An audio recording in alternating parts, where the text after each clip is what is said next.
All right, ladies and gentlemen, we have some big changes in store. I've been getting a ton of messages because we got some new patch notes and there are some big ones. So I literally just got home from the gym. I just got home from a workout, but I wanted to get this up and recorded as soon as possible. So here we are, class tuning incoming July 25th. And if you don't know, we just got a big patch about 2 weeks ago where we got augmentation evoker and a bunch of changes.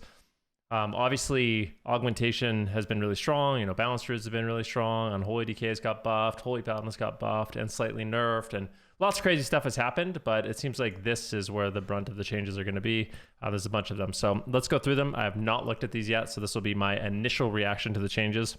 And I'll give you my thoughts. Let's get started.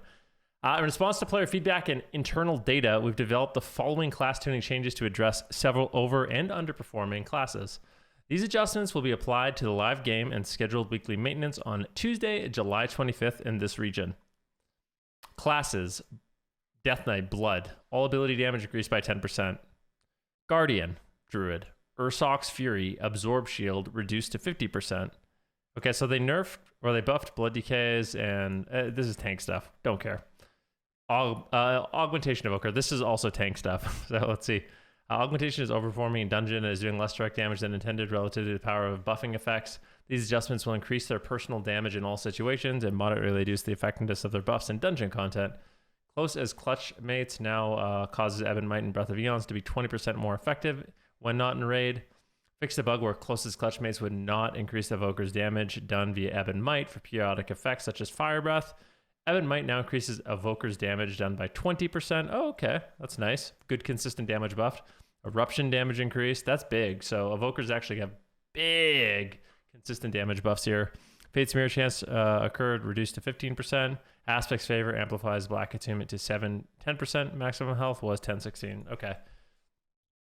So I think this change is really good. Ebon Might increases the Evoker's damage, or the Augmentation Evoker's damage, and also Eruption damage has been increased. So these are really, really positive changes. For Hunter, we have a Barb Shot damage increase, Cobra Shot damage increase, Kill Shot damage increase. Okay! Look out, mages. Here we go. All right. Trick Shot, Aim Shot, and Rapid Fire ricochets now deal 65% of their normal damage. Was 55. Okay. Marksmanship Hunter buffs, Survival, Mongoose Bite damage increased, Raptor Strike damage increased, Flanking Strike damage increased, and Kill Command damage increased. So some pretty significant Hunter buffs. I don't know how big this one is for Marks, but overall that seems pretty strong. Let's see here. Monk, Rising Sun Kick. This is crazy. All right, so there's got to be some PvP changes to offset this. So Fist of Fury damage increased by 10% does not apply in PvP combat. Rising Sun Kick damage increased by 10%. Blackout Kick damage increased by 10%. Tiger Palm damage increased by 15%. So I'm going to be honest, Windwalker Monks do not need more damage. So the fact that they're getting more concerns me. Unless there's PvP changes to offset this, we'll have to see. Some more tank changes for Brewmaster. All ability damage increased. So Prot Paladin's got some more damage. Let's see what's going on with Priests.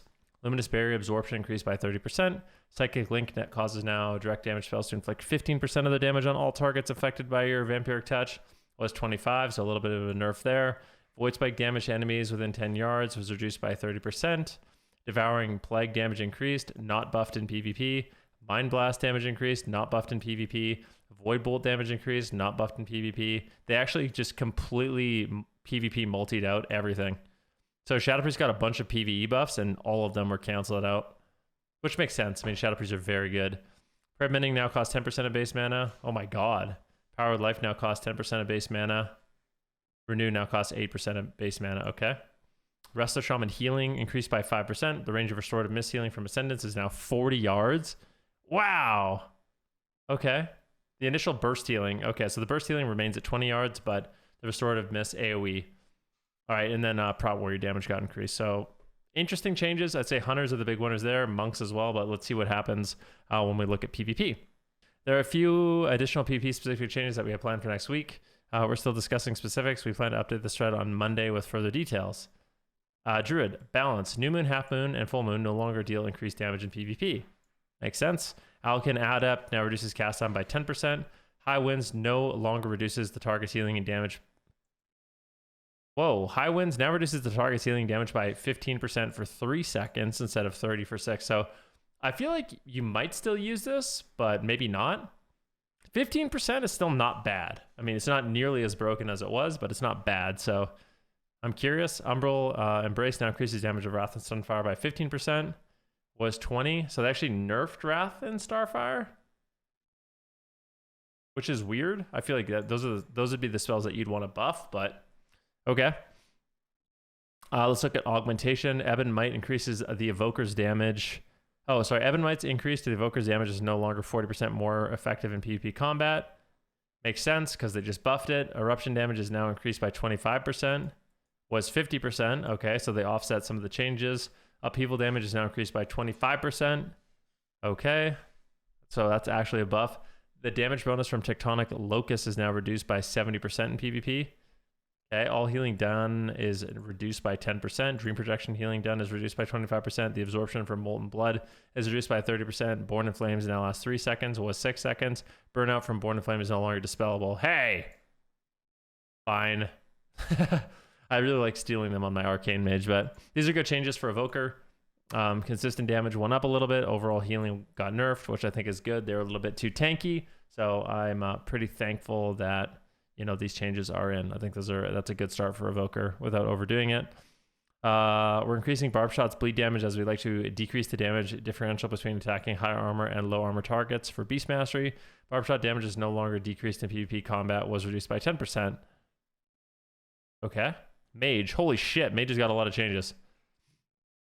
Master Shepherd increases versatility by 12%. So this is the PvP talent where if you polymorph a target, you run faster and you get bonus versatility and it doesn't heal them. So this is actually big because if you land a polymorph, that is significant damage. 12% versatility is a lot of extra damage. Might be worth actually trying to go for polymorphs all game now. That's a big buff. Developers notes the high-end burst damage of Arcane Mage was reduced with the release of Fractures in Time, so we're increasing the damage of Arcanosphere as we like it to be a more threatening piece of Arcane's toolkit. Well, that's great. We're also increasing the baseline damage of a few rotational spells as Arcane's overall damage has been lower than we'd like, and now the Tempest has not felt like a competitive spell in PvP. Oh, yes! Arcanosphere got buffed by 25%. Arcane Missile damage got increased by a little bit. Arcane Orb damage got increased by a little bit. And Nether Tempest, interesting. Big bust for Nether Tempest. That's cool. I love these changes. We're offsetting a few recent damage reduction adjustments with greatly increasing the damage of Living Bomb with the goal of making it a viable talent. This is something I've wanted for so long. Oh my god. 300% damage. 300% damage still probably takes it to around like 40k explosions. So if you drop a Living Bomb, it'll probably explode for like 40k. But the threatening thing about Living Bomb is when it blows up, it spreads. So that's going to be really interesting to play with. I think that's going to be super fun. For Fire Mage, kind of add into the theme of burning and rotting and dotting. So I'm curious to see how that plays out. Pyro Blast damage got increased. Fire Blast damage reduced by 3% was 8. So Fire Blast got buffed. Phoenix Flames also got buffed. So Phoenix Flames buffed, Pyro Blast buffed, Fire Blast buffed, Living Flame buffed. Frost. We would like Ray of Frost to remain a threatening cast, but still feel it's slightly more lethal than we'd like. Frostpulse damage has fallen behind other options, so increasing its damage to reward casting. Soldier's activation has felt a little too difficult for the amount of risk involved, so reducing the time to trigger the stun effect. So Cryotherapy is now 50%. Okay, that's not that big of a nerf to Ray of Frost. It's a nerf, but it's not that big. Frostbolt damage. Frostbolt got a massive buff, thank God. That's really fun, because I feel like the overall playstyle of Frostmage is way better when you can Frostbolt, so I'm super happy about this. And they also made Snowdrift have a 2-second activation. Okay, so that might actually be competitive. I think you could pretty reliably get like a Dragon's Breath. So if you're like a Frost Mage, you can dive bomb the team with like a Blink, Dragon's Breath, Snowdrift. That might be something you can reliably pull off. Priest, Angel's Mercy cooldown reduction is now 25% less effective. Angel's Mercy, I don't even know what that is. Let's see what that is. Angel's Mercy, wow. Oh, okay, so damage you take reduces the cooldown of Desperate Prayer. Okay, so they nerfed that, so you're not going to be able to Desperate Prayer as often. Mind Trauma now steals 2% haste, was 4%, and stacks up to 9 times, was 6. So it used to be 4 times 6, 24, and now it's 2 times 9, 18. So it's a slight nerf to Mind Trauma. From Darkness Comes Light now stacks up to 25 times in PvP combat. Okay. Windwalker Monk. Windwalker Monk damage profile is more bursty than we'd like, so we're moving some of its damage into We're moving more of its damage into base rotational spells. Rising Star critical strike damage bonus is now 50% effective. That is Rising Sun Kick crits. So they nerfed Rising Sun Kick crits. Serenity now increases damage and healing by 10%. Whirling Dragon Punch is now, so they buffed Whirling Dragon Punch again. So I don't mind that, because I do feel like Rising Sun Kick hits a bit too hard. It's a bit too bursty. Serenity is a bit too bursty. So they nerf Serenity. They nerf Rising Sun Kick crits, but they buff Whirling Dragon Punch, which I think is probably a healthy change. Control the lava damage increase. So if you dispel Flame Shock, that's big for Shaman. Control the lava. Okay, same thing. Now regenerate 700 mana at max level in PvP combat was 800. So they nerfed Resto Shaman mana regen. Okay, even further. And then for Warrior, slam damage is now increased by 85%. Overpower damage is now increased by 30%, was 20. Bladestorm damage increased by 40%. Mortal Strike damage, oh my god. So Bladestorm got a 40% increase. A Mortal Strike got a 10% increase. And Mortal Strikes from Unhinged talents now cast at 60%. Okay, so Unhinged Mortal Strikes are worse, but they buffed Bladestorm. So basically, when you would Bladestorm, you would Mortal Strike automatically, and they nerfed that, but they buffed your Mortal Strike and Bladestorm outside of that. And then XCU damage is now increased by 25% in PvP combat. Onslaught damage increased by 15%, and Ravage damage increased. So they buff Fury Warriors a bunch. Overall, I think these are amazing changes. They also said they're going to add more changes on Monday. Is that what they said? Oh, they said that here. We updated this thread on Monday with further details. So if your class is not included on this list, there's still possibilities. I'm curious to see what else that they do, but overall, as a mage, I'm really happy with these. I think the monk and mage changes are really reasonable. The nerf to Shadow Priest is reasonable. Balance Druid feels reasonable. I think overall, these are like 10 out of 10 changes. So I'm really, really happy with them. I think mage is going to be really fun to play. But yeah, I'm very, very excited about it. Thank you guys so much for watching the video. If you guys got through it all, let me know what your thoughts are on the changes. What are you excited about? What do you hope still happens on Monday? If you like this type of video, leave it a thumbs up. And as always, have a great day. Bye for now.